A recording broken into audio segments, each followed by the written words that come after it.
अस्सलाम वालेकुम everyone, this doctor Sahar Chawla right at your service. सर्दियों का मौसम है और क्योंकि हर मौसम एक जैसा नहीं होता, उसके हमारे ऊपर असरात एक जैसे नहीं होते और हर इंसान की बॉडी एक जैसी नहीं होती, तो हर इलाज भी हर एक के लिए नहीं होता। जैसे मैंने एक बार पहले भी बात की थी कि डिफरेंट बॉडी तासीर के लिए डिफरेंट आटा होता है, मेरे आटे वाली वीडियो ज़रूर देखिएगा। उसी तरह आज मैं बात करने लगी हूँ कि हर मौसम के लिए भी अलग आटा होता है। गंदम की तासीर जो कि बात इतना लोगों को नहीं पता, इसकी तासीर ठंडी होती है। समर्स के लिए अगर आपको गंदम सूट करता है, तो समर्स के लिए गंदम आपके लिए जो व्हीट है वो बेहतरीन आटा है। इनफैक्ट मेरे पास जो पेशेंट्स आते हैं हीट स्ट्रेस के, मैं उनको गंदम की रेसिपीज़ बना-बना के देती हूँ और उससे उनकी बॉडी में 10-15 दिन में हीट स्ट्रेस निकल जाता है। सर्दियों में अगर आपकी बॉडी की न्यूट्रल तासीर है, यानी आपकी नॉर्मल तासीर है, ना ठंडी है, ना गरम है, तो आपको या ठंडी तासीर है, तो आपको गरम आटे की तरफ जाना चाहिए। न्यूट्रल तासीर आपको कैसे पता लगेगी? आपको स्टूल बिल्कुल ठीक आता है, ना आपको कब्ज़ है, ना आपको डायरिया होता है, ना आपको टूट-टूट के स्टूल आता है, ना आपको एंग्ज़ायटी है, ना आपको रात को नींद आने में प्रॉब्लम होती है, ना आपकी हार्ट बीट तेज़ होती है, ना आपका सर भारी होता है, ना आपको लगता है मेरे टाँगों बाजुओं से जान निकल रही है, आप नॉर्मल फ़ील करते हैं, तो बॉडी की न्यूट्रल तासीर है और ना ही आपको एसिडिटी है अगर तो।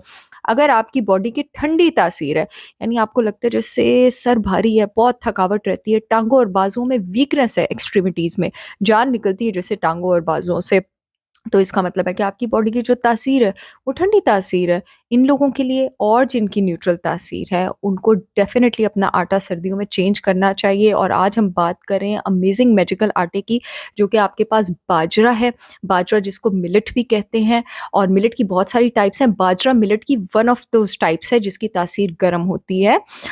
मोस्टली मिलेट्स में जो आटे ज़्यादा नोन है, वो आपके पास जवार और बाजरा है। जवार को आप पूरा साल भी खा सकते हैं, ठीक है? इसकी तासीर न्यूट्रल होती है। जो बाजरा है और इस वक़्त मेरा नाश्ता ये बाजरे की रोटी बनी हुई है और इसके साथ मक्खन पे मेरी ज़रूर वीडियो देखिएगा। ये बिल्कुल लस्सी से निकला हुआ मक्खन है। तो आपके पास ये जो बाजरा है, इसको मोटा अनाज भी कहा जाता है और गरीबों का अनाज भी कहा जाता है। गरीबों का अनाज इसलिए पहले इसको कहा जाता था क्योंकि इसको यूज़ करने में बहुत वाटर और रिसोर्सेज़ कम लगते हैं, तो अच्छी बात है अगर कम लगते हैं। वैसे तो व्हीट और राइस की जो प्रोडक्शन है वो भी आपके पास इको फ्रेंडली है, ग्रीन हाउस इफ़ेक्ट को मदद करती है, but bajra is comparatively more cheaper in production और इसके हेल्थ बेनिफिट्स बेतहाशा हैं। हालाँकि आपके पास बाजरे का जो कार्ब कंटेंट है वो गंदम से ज़्यादा है, लेकिन उसमें असल में फाइबर ज़्यादा है इसलिए कार्ब कंटेंट ज़्यादा है। इसका प्रोटीन कंटेंट भी गंदम से ज़्यादा है। आपके पास जो बाजरा होता है, ना सिर्फ़ वो आपको वो तासीर प्रोवाइड करता है सर्दियों में जो आपको चाहिए, बल्कि इसमें 9 के 9 एसेंशियल अमाइनो एसिड्स होते हैं। वो सारे अमाइनो एसिड्स जो आपकी बॉडी की ज़रूरी प्रोटीन बनाने के लिए आपको चाहिए। Iron, calcium, magnesium, phosphorus name a mineral और वो इसमें है।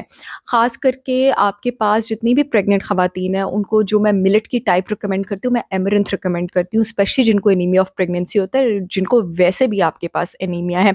अब बाजरे की ज़बरदस्त बात ये है कि इसमें सॉल्युबल फाइबर भी है, इनसॉल्युबल फाइबर भी है, यानी आपकी बड़ी आंत को डिटॉक्स करने के लिए भी बहुत बेहतरीन है और इसके साथ-साथ क्योंकि इसका हाज़मा स्लो होता है, तो ये ब्लड प्रेशर, कोलेस्ट्रॉल और डायबिटीज़ के पेशेंट्स के लिए बहुत अच्छा है क्योंकि फाइबर भी इसमें रिच है और आंतों के पेशेंट्स के लिए भी आपके पास टॉक्सिन्स भी रिमूव करता है, ब्लड में ग्लूकोज़ भी आपके पास ये स्लोली-स्लोली जो है वो रिलीज़ करता है।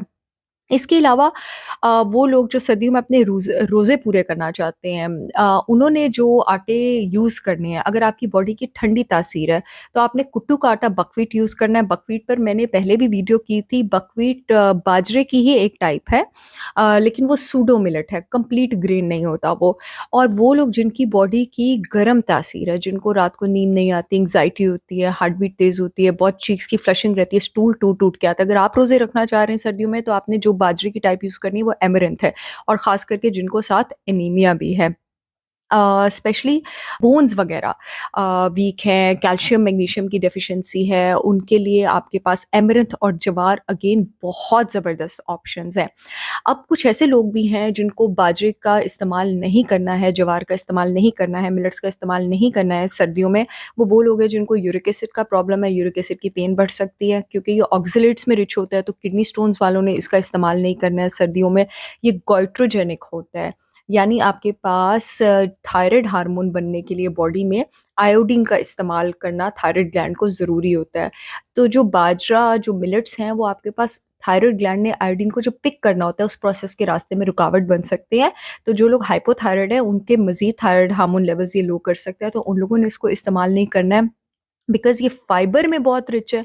तो जिन लोगों को बवासीर का प्रॉब्लम है, हेमराइड्स के पेशेंट्स को हमेशा मैं लो फाइबर डाइट देती हूँ। जिन लोगों को SIBO का प्रॉब्लम है, SIBO पर मैं पहले बात कर चुकी हूँ, यानी छोटी आँत में बैक्टीरियल ओवरग्रोथ है, उनसे फाइबर टॉलरेट नहीं होता, उनको फाइबर खा के गैस वगैरह हो जाती है।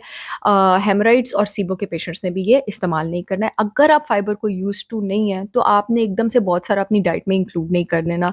आप अगर दिन में 1 मील में बाजरा रखते हैं, तो I think it's more than enough. और अगर आप फाइबर को यूज़्ड टू हैं भी, तो भी दिन में 1 मील में इनफ है। अगर आप इसको किसी आटे के साथ मिक्स करना चाह रहे हैं, तो आप इसको 1 से ज़्यादा आटे के साथ मिक्स ना करें, क्योंकि बाजरा बहुत हाई फाइबर होता है, तो मैं कहती हूँ उसको किसी के भी साथ मिक्स करने की ज़रूरत नहीं है। वैसे अगर मैं कभी मिक्सचर बनाऊँ, तो मेरा फ़ेवरेट मिक्सचर, जैसे मैंने कल खाया था नाश्ते में, वो बाजरा और मकई का मिक्सचर होता है। बड़ा हेल्दी, बड़ा मज़े का आपके पास जो है ये मिक्सचर बनता है। बाजरे को लोग दलिए की फ़ॉर्म में भी इस्तेमाल करते हैं, पफ्स, पॉपकॉर्न टाइप पफ्स मिलते हैं बाजरे के, उस भी फ़ॉर्म में इस्तेमाल करते हैं। आप जिस भी फ़ॉर्म में इस्तेमाल कर लें, बस बाज़ार से खरीदते हुए देख लें कि कहीं उसमें आपके पास शुगर एडेड तो नहीं है। और मुझसे उस दिन कोई पूछ रहा था कि आप लोग पूछते हैं कि आप इतनी एक्टिव और ये वो इस तरह कैसे रहती हैं? तो मैंने उनको कहा कि I listen to my body. मैं अपनी बॉडी को बहुत ध्यान से सुनती हूँ, क्योंकि हर इंसान की यूनिक बायोकेमिस्ट्री है कि मुझे क्या सूट कर रहा है और मुझे क्या सूट नहीं कर रहा, और मैं वही चीज़ जो है वो पिक करती हूँ। तो आप सब ने भी अपनी बॉडी को बहुत ध्यान से सुनना है और अपना आटा जो है पूरा साल उसको स्विच करते रहा करें। सर्दियाँ हैं, बाजरा एन्जॉय करें और बाजरे की रोटी खाएँ और इसको गंदम पर प्रेफ़र करें। न्यूट्रिएंट्स भी इसमें ज़्यादा हैं, आपकी बॉडी को गर्म भी रखेगी और बेतहाशा आपको इम्यून बेनिफिट्स भी देगी। I see you all again with yet another informational video. तब तक के लिए अल्लाह हाफ़िज़।